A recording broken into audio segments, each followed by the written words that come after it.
delante de ti, Señor. Señor, tú sabes que soy instrumento en tus manos, Señor, nada sé. Y solamente te pido que tomes mis labios, Señor, y que hables primeramente a mi vida, Padre, y después a cada vida en esta tarde, Señor. Tu palabra, Señor, va a ser expuesta, pero tu palabra sin tu espíritu es muerta, Señor. Por eso en esta tarde seguimos, Señor, invitando al Espíritu Santo que sea hablando a los corazones, llegando a donde el hombre no llega, Señor, que es a lo profundo del corazón, tratando, Señor, con un corazón muchas veces duro, pero tu palabra dice que tu palabra es como espada de doble filo, Señor, que llega hasta los tuétanos de los huesos, Padre, que llega a lo más profundo del ser humano, el que discierne los corazones. Y te pedimos, Padre, en esta hora, que tú hables conforme a tu voluntad y a cada necesidad. Gracias, Señor. En el nombre de Jesús. Amén. Amén. Amén. Amén. Amén. Amén. Vamos a abrir la palabra del Señor en el libro de Marcos. Una porción de la palabra del Señor un poco muy conocida. Marcos capítulo 10, versículo 13 en adelante. Amén. Amén. Yo creo que todos conocemos esta parte de la Biblia, ¿verdad? Amén. Amén. Y vamos a ponerlo en pie, hermano, para la lectura de la palabra del Señor.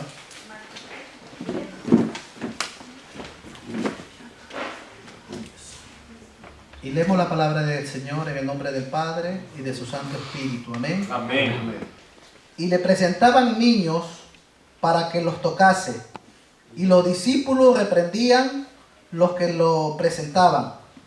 Viéndolo Jesús se indignó y les dijo: dejad a los niños venir a mí y no se lo impidáis, porque de los tales es el reino de Dios. De cierto os digo, que el que no reciba el reino de Dios como un niño, no entrará en él. Y tomándolo en los brazos, poniendo las manos sobre ellos, los bendecía. Amén. Amén. Amén. Pueden tomar Amén. sus asientos, hermano. Amén. Amén. Amén. En esta tarde, hermano, voy a hablar acerca de, como ya ven en este capítulo aquí, de que Jesús bendice a los niños. Amén. Y en esta tarde, hermanos, quiero compartir con ustedes algo que en el transcurso de esta semana el Señor me ha venido hablando acerca de este pasaje bíblico. Y quiero, hermanos, quiero hacerme entender, porque a veces yo no me hago entender, ¿no? Pero quiero llegar con lo que en esta tarde quiero exponerle de la palabra del Señor. ¿Cuánto creen que Dios está aquí, hermanos? Amén. Dios está aquí presente. Amén. Y cuando yo leía esta porción de la palabra del Señor y veía cuando Jesús, vamos a transportarnos, cuando Jesús estaba en un lugar, y en ese lugar que estaba Jesús, dice la palabra del Señor que Jesús, venían la gente, venían los padres y traían a los niños a Jesús para que Él le dé la bendición, ¿no? Y muchas veces nosotros vemos esta parte y dice, bueno, y Jesús hace mucha referencia de que la iglesia tiene que ser como niños, ¿no? Siempre ha dicho que el que va a la presencia del Señor, a lo que van a entrar al reino de Dios, tienen que ser como niños. Amén. Cuando yo leo esta porción de la palabra y veo que Jesús, llega un momento, cogí Marcos, porque estos 3 capítulos se encuentran en los 3 evangelios, ¿no? Está en Mateo, en Marcos y Lucas. Pero ¿por qué cogí Marcos? Porque en Marcos hay una palabra que no está en los otros evangelios, y es que dice que Jesús se indignó. Amén. Imagínense el Hijo de Dios indignado. Indignar sabe lo que sabemos, sabemos lo que significa, ¿no? Que es enfadarse, se enojó, se llenó de cólera, se llenó de enfado hacia sus propios discípulos, ¿no? ¿Por qué? Porque dice que los discípulos llevaban a sus niños, llevaban a los niños que los padres traían para que lo bendiga, y ellos dice que los reprendían a los niños para que no vayan donde el maestro, ¿no? Cuando yo estuve algo leyendo por ahí, me daba cuenta de que ¿por qué los discípulos tomaron esta actitud? ¿Por qué tomaron esta decisión de reprender a los niños? ¿no? Cuando nosotros vemos en los tiempos antiguos, los niños casi no tenían mucho, se puede decir hasta valor, ¿no? En el pueblo de Israel. Entonces, claro, Jesús tenía que llegar a Jerusalén en ese tiempo. Entonces los discípulos no querían que interrumpiese la llegada de Jesús a Jerusalén. Entonces ellos querían que no molesten al maestro. Pero vemos a un Jesús lleno de amor y le dice: dejad a los niños venir a mí y no se lo impidáis. Cuando yo leí esta palabra, dejad los niños venir a mí, es una palabra de urgencia, es una palabra de urgente. Dejad a los niños venir a mí. Es algo que Dios quiere que se haga pronto, que los niños vengan pronto a Él. Yo me ponía a analizar esta palabra y yo decía: Señor, ¿por qué tú quieres que los niños vengan a ti? Cuando yo leía esta porción de la palabra del Señor, hermanos, y me ponía a pensar, nosotros si leemos el contexto de todo esto, de esta porción de la palabra del Señor, vemos que por qué Jesús le traían los niños y por qué Jesús quería que los niños vengan a Él y Él quería protegerlos. Si nosotros leemos los contextos anteriores, hablaba acerca del adulterio, ¿no? Y cuando Jesús, si vamos más atrás, los discípulos le decían: ¿quién será el primero o el número uno en el reino de los cielos? Todos querían: yo quiero ser el primero, yo quiero ser el primero, decían los apóstoles. Y Jesús llama a un niño, se lo para en medio y le dice: el que quiere ser primero tiene que ser como un niño. Amén. Amén, amén, amén. Entonces, hermanos, tenemos claro nosotros que para llegar a la presencia de Dios, para irnos con Él cuando Él venga, tenemos que ser como niños. Amén. Si no somos como niños, no entraremos a la presencia del Señor. Amén. Amén. Amén. Entonces, cuando Jesús viene y le traen los niños, Él quería protegerlos. ¿Por qué? Porque Jesús estaba hablando Jesús le había hablado del adulterio a esta gente, ¿no? Hablaba, si ustedes leen atrás, habla del matrimonio. Y claro, Jesús cuando ve y trae esto, Él ve el futuro de estos niños y ve las consecuencias de los niños cuando los niños son muchas veces maltratados, ¿no? Cuando los padres se van y adulteran y dejan sus hogares tirados y se van y encuentran lo primero que sufren son los niños. ¿Amén? Entonces, claro, Jesús, viendo este panorama, porque Él sabe el corazón de cada uno, quiere proteger a los niños. Cuando yo, hermanos, me ponía a investigar esto y veía las cosas que están sucediendo hoy en día, y yo veo muchas veces cómo el enemigo, cómo el diablo ha querido destruir desde hace mucho tiempo a los niños. Y los niños, hermanos, no son otra cosa que el futuro de la iglesia. Amén. Los niños no son otra cosa que el futuro de este mundo. Amén. Y la iglesia de Cristo que somos nosotros tenemos que proteger a nuestros niños. Así es. Tenemos que proteger a nuestros hijos. Y el mundo entero, hermano, está destruyendo hoy en día a la juventud y a los niños que hay en este tiempo. Satanás no descansa, hermano, de querer destruir a nuestros niños.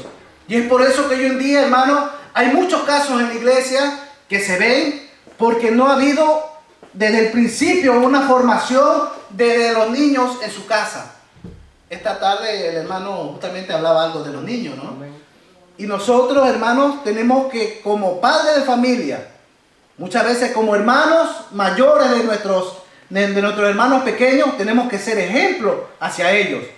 Como padres, nosotros tenemos que ser ejemplo para nuestros hijos. Y el Señor nos dice en su palabra que debemos instruir a nuestros niños, y aun cuando fuera viejo no se apartarán de Él. Así es, amén. Pero tenemos nosotros que ser los instrumentos en la mano de Dios. Amén. Amén. Yo esta semana yo puse en el WhatsApp de la iglesia que oraran por una persona, por un joven. Amén. Este joven en mi país lo mataron. Pero antes que se muera, por robarle una moto a él, le metieron una puñalada y le salió de lado a lado y le estropearon algo de la vena. Creo que hay una vena que va al corazón y el médico lo operó, la aorta, ¿no? Y el médico lo operó y le dijo que era probable que no viviese más. Entonces lo operaron, claro, y duró muy pocas horas. Pero, hermanos, hay cosas que muchas veces nosotros tenemos que entender y comprender. Este niño nosotros lo conocimos desde pequeño porque iba a la escuela dominical, iba a la iglesia. ¿Y qué sucede? Que este niño llega un tiempo y se aparta del Señor. y se va, anda con sus amigos en la madrugada y le quiere robar la moto y él por no dejarse lo apuñalea. ¿Sabe lo que, hermano? Justamente mi esposa hablaba conmigo esta semana y ella, claro, ella fue maestra de escuela dominical y este niño en sus días le comentó algo a ella y le dice, hermana, ¿yo por qué tengo que ir a la iglesia si mis padres no vienen? Amén. ¿Qué es lo que pasa, hermanos, con los niños de hoy en día? Que nosotros tenemos que ser ejemplo de ellos. Nosotros tenemos que dar un buen ejemplo como padre. Yo le decía a un hermano hace un tiempo atrás, yo le digo, tú vas a ser el responsable de tu familia. Si tú hoy en día no lo traes a tus niños a la iglesia, no le culpes a Dios el día de mañana cuando sea un delincuente, cuando sea un estafador, cuando esa persona sea un alcohólico, un drogadicto, cuando ande haciendo cosas que a Dios no le agrada. No le vas a echar la culpa a Dios, porque tú vas a ser el responsable de ese niño si hoy en día no le enseñas la palabra del Señor. Amén. Amén. Amén. Y este niño creció, claro, creció con esa imagen de lo que los padres le enseñaban. Y hoy en día ese niño está muerto. Murió después de la operación a pocas horas. La madre lloraba desconsoladamente. Nosotros llamamos a la madre y la madre lloraba. Y yo le decía, hermana, fortalécete en el Señor. Amén. ¿Por qué? Porque el único que te puede dar la fuerza, la fe, es el Señor. Amén. Es muy doloroso que una madre vea morir a un hijo. Porque nosotros como hijos estamos preparados para ver morir a nuestros padres y sabemos que nuestros padres van a morir. Pero para una madre es más doloroso ver morir a un hijo. Y esta madre lloraba desconsoladamente. Pero ¿qué es lo que pasa, hermanos? Que mi suegro es pastor y a él no lo dejaron entrar cuando él estaba en terapia intensiva. Aquí dicen la UCI, ¿verdad? No lo dejaron entrar, pero los padres sí que entraron. Y dicen los padres, me contaban, que el niño estaba, después de la operación, estaba en coma, pero estaba consciente. La doctora le dijo que estaba consciente de que él escuchaba todo, ¿no? Y claro, la mamá entró y le dice, mi hijo, arrepiéntete, Jesús te ama. Dale tu corazón otra vez, vuélvete al Señor. Gloria a Dios. Y dice que este niño, cuando le hicieron la oración de fe, comenzó a llorar y a botar lágrimas. Pero ya era demasiado tarde para él. O sea, tarde en el sentido de que ya Dios había determinado que él iba a morir. Que se haya arrepentido, solo Dios lo sabe, pero yo creo que sí. Amén. Amén. Una lágrima significa de que él ha escuchado todo y que se arrepintió. Pero hermanos, nosotros hoy en día estamos con vida. Tenemos la vida por delante. Pero hermanos, no sabemos cuándo vamos a partir de este mundo, pero tenemos que estar preparados. Amén. Amén. Yo, hermanos, ustedes saben muy bien que me operé hace creo que 3 meses. Yo entré por una simple operación, hermano, pero casi me muero. Amén. Pero yo estaba seguro de que me iba con el Señor porque sé cómo ando, hermano. Cada uno de nosotros sabemos cómo andamos. Sabemos si nuestros pasos son torcidos. Dios conoce lo más íntimo de ti, lo que haces aún en la oscuridad, lo que haces aún cuando estás lejos de la iglesia. Dios sabe el camino que tú andas. A Dios no le engañas. Gloria a Jesús. Y Dios quiere que si tus pasos están torcidos, te endereces y camines para que le agrades a Él y alcances misericordia y salvación. Amén. Amén. Amén. Y entonces Jesús, hermanos, volvemos otra vez, amén. Llama a los niños y le dice esto, ¿no? Que vuelvan, que deja a los niños venir a mí. Hermanos, Satanás siempre ha querido destruir a los niños. Nosotros nos damos cuenta cuando, ¿se acuerdan cuando Moisés, cuando Faraón quiso matar a los niños? Y no quería que ningún niño viva, ¿no? Y comienza a matar a todos los niños. Pero Dios guardó a uno que se llama Moisés. Amén. A un Salvador, ¿no? Que Dios le tenía preparado para ese pueblo un Salvador para sacarlo de Egipto. Santo Dios. Es por eso que hoy en día, hermanos, nosotros vemos las madres que tienen, ¿verdad? Que le llaman Moisés. Le llaman Moisés porque Moisés se fue en una canasta de eso. Amén.